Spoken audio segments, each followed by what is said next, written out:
যে ব্যক্তি পহেলা জানুয়ারি পালন করবে, অর্থাৎ আপনার ছেলে হোক আমারই ভাই হোক, কোনো কথা নাই, আমার ভাইও করতে পারে আপনার ছেলেও করতে পারে, যেই হোক না কেন, যদি আপনার ছেলে অথবা আমার ভাই এই পহেলা জানুয়ারি পালন করলো, উদযাপন করলো, খানা খেলো, সব লোকেরা মূর্তি পূজা করলো, ওইসব লোকেরা মূর্তি পূজা করলো। আপনি কি জানেন এই জানুয়ারি কোথায় থেকে আসছে? এই জানুয়ারির নাম কে দিল? এই জানুয়ারি হচ্ছে রোমানদের লিপিবদ্ধ করা একটি নাম। অর্থাৎ যে রোমান সম্প্রদায় ছিল, ওই রোমান সম্প্রদায়ের একটি ভগবান ছিল। কারণ পূর্বে যে রোমান ছিল, ওই রোমানদের কোনো নির্দিষ্ট কোনো ধর্ম ছিল না, তারা অধিক ভগবানের পূজা করত। কিন্তু যত ধর্মেরই আপনার ভগবানের পূজা করুক না কেন, তাদের যে মেন প্রধান যেটা আপনার উপাস্য দেবতা ছিল, তার নাম হচ্ছে জানুস। তার নাম হলো জানুস।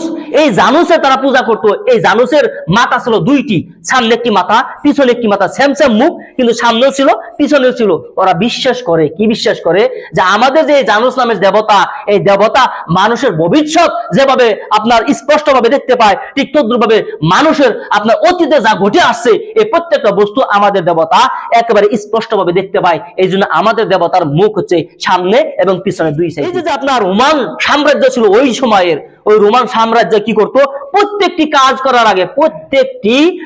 করার আগে এরা এই যে আপনার জানুস নামে দেবতা রয়েছে, এই দেবতার পূজা করত। এখন আপনাকে বলি যে তারা যখন মাসের নাম লিখবে, এই মাসের নাম লেখার শুরুতে তারা বলে আমরা প্রত্যেকটি কাজ আমাদের দেবতার পূজার নামে আমরা করি। তাহলে আজকে যদি এই মাসের নাম লিপিবদ্ধ করার পূর্বে যদি আমাদের দেবতার নামে এটা যদি আমরা আরম্ভ না করি, তাহলে আমাদের দেবতাকে অপমান করা হবে। কাজেই এই দেবতার নামে আমাদের প্রথম মাস লিখতে হবে। এই জন্য জানুস থেকে জানুয়ারি, এই জন্য জানুস থেকে জানুয়ারি, এই জানুয়ারি মাস যেহেতু তাদের দেবতার পূজা করতে হবে, কাজে এই জানুয়ারি মাসটা আসলো, এই জানুয়ারি মাসটাকে আনন্দ করার জন্য দেবতা জানুস দেবতার পূজা করার জন্য তারা কি করলো, ফেস্টিভ্যালের আপনার আয়োজন করলো। যখন আপনার 31st নাইট স্টার্ট হবে, অর্থাৎ 3-0 থেকে আপনার 6টা-0 থেকে একটি কাটা শুধুমাত্র সেকেন্ডে কাটা মাইট দিবে, সাথে সাথে দেখবেন যে 1 সেকেন্ড হয়ে গেছে। তারা ওই সময় থেকে শুরু করে এই জানুস দেবতার পূজা করা। এখন আপনি আমাকে বলেন যে খ্রিস্টানরা জানুস দেবতার পূজা করার জন্য, বা যে রোমান সাম্রাজ্য জানুস দেবতার পূজা করার জন্য তাদের দেবতার পূজা হিসেবে তাদের দেবতার নামে জানুস থেকে জানুয়ারি বানালো, তাদের দেবতার পূজা করার জন্য তারা এই ফেস্টিভ্যাল উদযাপন করে। এখন যদি এই ফেস্টিভ্যাল কোন মুসলিমের বাচ্চা পালন করে, তাহলে ওই জানুস দেবতাকে পূজা করা হলো, জানুস দেবতাকে মেনে নেওয়া হলো।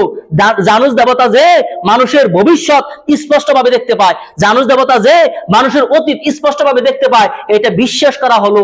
এখন যদি এটা কোনো মানুষ বিশ্বাস করে, এটা যখন কোনো মানুষ বিশ্বাস করবে যে কি জানুস দেবতা আমাদের অতীত যেভাবে দেখতে পায়, আমাদের ভবিষ্যতে ঠিক তদ্রুপভাবে দেখতে পায়, এটা যদি কেউ বিশ্বাস করে, তার ঈমানই থাকবে না।